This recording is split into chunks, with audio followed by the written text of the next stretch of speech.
Champion ট্রফির final match খেলতে India ভয় পাচ্ছে, নিউজিল্যান্ডের সাথে চ্যাম্পিয়ন ট্রফির ফাইনাল ম্যাচ খেলতে ভয় পাচ্ছে ইন্ডিয়া। মানে তারা চাইছিল যে সাউথ আফ্রিকা তাদের সাথে ফাইনাল খেলুক এবং তারা আস্তে করে সাউথ আফ্রিকাকে হারিয়ে দিবে। কিন্তু সেটা আর হলো না।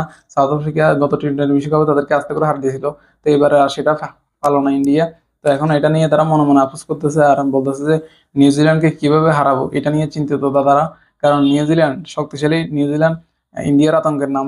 মিচেল সেন্টার, উইলিয়ামসন, প্রাচীন রবীন্দ্র, এরা আতঙ্কের নাম। তো এর আগের ম্যাচে ইন্ডিয়াকে অল্প কয় রানে তড়িয়ে দিয়েছিল। তো এর ফলে তারাই ইচ্ছা করে হেরে গেছিল ওই যে final match, semifinal match south আফ্রিকার সাথে খেলার জন্য। তো এটাই এখন চিন্তিত ইন্ডিয়া।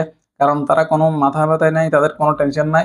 ইন্ডিয়ার সাথে দুবাই হোক, যেখানে হোক, ইন্ডিয়ার মাটিতে হোক, তাদেরকে হারিয়ে চ্যাম্পিয়ন হবেই হবে নিউজিল্যান্ড। এটা তারা 100%। এবং কি ক্যাপ্টেন বলে দিছে, মিচেল স্যান্টার এটা বলে দিছে।